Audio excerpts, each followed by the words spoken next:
Welcome to my channel friends.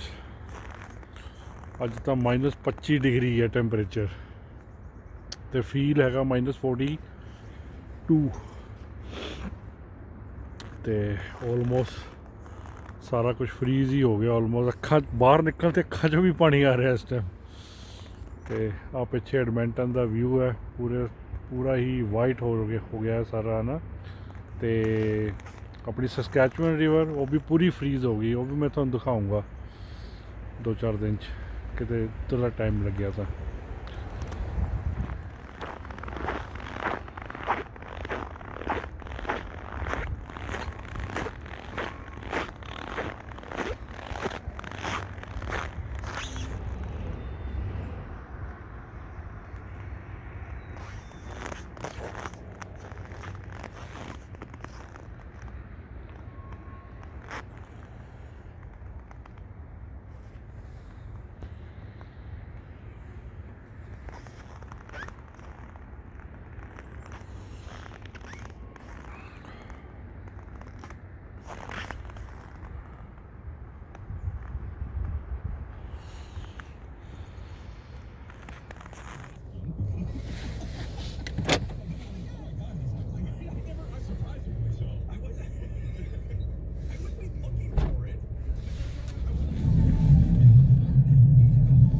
ਬਸ ਪੈ ਗਿਆ ਪਟਾਕੇ।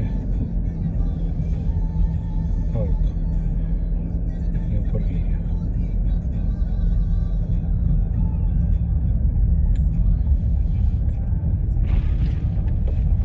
ਚਲੋ, ਇੱਥੇ ਚੰਗੀ ਗੱਲ ਹੈ ਕਿ ਜਿਹੜਾ ਵਿੰਡਸ਼ੀਲਡ ਵਾਟਰ ਹੈ ਉਹ ਆਪਣਾ ਇਹਨਾਂ ਨੇ -50 ਡਿਗਰੀ ਦੇ ਡਿਜ਼ਾਈਨ ਕੀਤਾ ਹੁੰਦਾ ਕਿ ਅਗਰ ਟੈਂਪਰੇਚਰ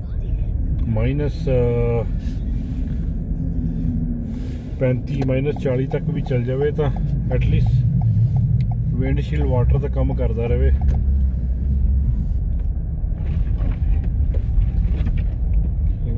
ਸਨੋ ਸਾਫ਼ ਕਰਨ ਲਈ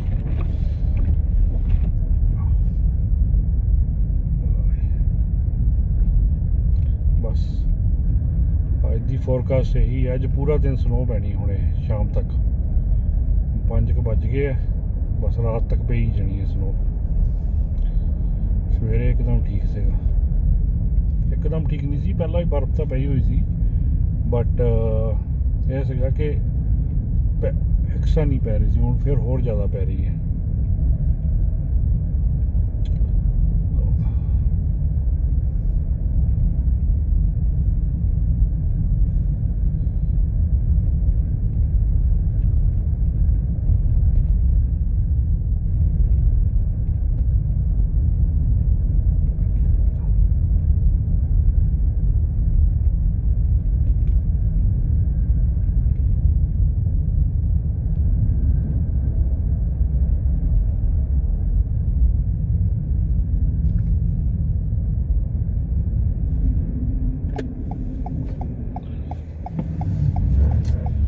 ਬਸ ਹੁਣ ਮੈਂ ਪੁੱਜਣੇ ਵਾਲਾ ਹੈਗਾ ਘਰ।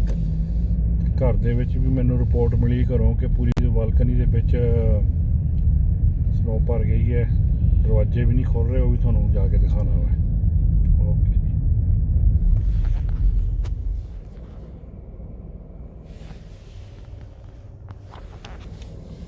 ਲੋ ਜੀ, ਮੱਚ ਗਏ ਭਸਣ। ਉਹ ਵਿਚਾਰੇ ਨੇ ਗੱਡੀ ਠੋਕਤੀ, ਉਹਦੀ ਕੋਈ ਰੁਕੀ ਨਹੀਂ ਹੋਣੀ। ਹੁਣੇ ਹੋਏ ਲੱਗਦਾ ਕਾਂਡ ਏ। ਰੈਡ ਲਾਈਟ ਤੇ ਬ੍ਰੇਕ ਮਾਰੀ ਹੋਣੀ ਆ, ਬ੍ਰੇਕ ਬਸ ਸਲਿੱਪ ਕਰਕੇ ਸਿੱਧੀ ਚੜ੍ਹ ਕੇ ਮੈਨੂੰ ਲੱਗਦਾ ਖੰਭੇ 'ਚ ਵੀ ਮਾਰੀ ਉਹਨੇ।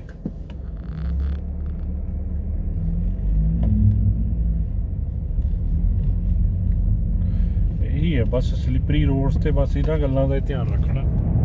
ਹਲੋ, ਇੱਕ ਨੇ ਹੋਰ ਭਸਣ ਬਚਾ ਲਈ, ਸਿੱਟ ਲਈ ਗੱਡੀ ਆਪਣੀ ਆਈਸ ਦੇ ਵਿੱਚ। ਲੋ ਜੀ, ਆਹ ਦੇਖੋ ਹੁਣ ਟਰੱਕ ਕਿੱਦਾਂ, ਵੱਡਾ ਟਰੱਕ ਸਨੋ ਚੱਕ ਮਾਰ ਰਿਹਾ ਹੈਗਾ।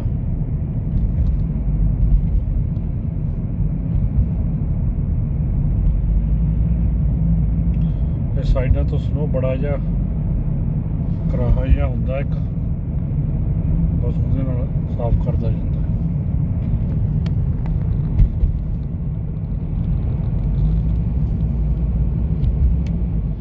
ਹੈਲੋ ਫਰੈਂਡਸ, ਆਹ ਦੇਖੋ ਜੀ ਸਾਡੀ ਬਾਲਕੋਨੀ ਦੇ ਹਾਲ ਚਾਲ। ਪੂਰੀ ਸਨੋ ਨਾਲ ਭਰੀ ਪਈ। ਅੱਜ ਬੜੇ ਦਿਨਾਂ ਬਾਅਦ ਖਿੜਕੀ ਖੁੱਲੀ ਹੈ।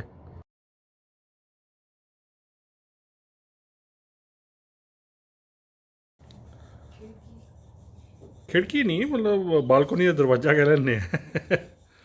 ਤੇ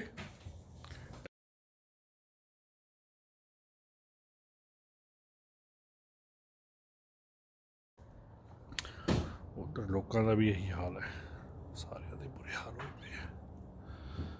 ਸੂਰਜ ਨਿਕਲ ਜਾਂਦਾ ਹੈ, ਬਸ ਟੈਂਪਰੇਚਰ ਘਟਾਉਂਦਾ ਹੈ, ਪਰ ਉਹ ਫੀਲ ਨਹੀਂ ਆਉਂਦਾ ਹੈਗਾ ਧੁੱਪ ਦਾ।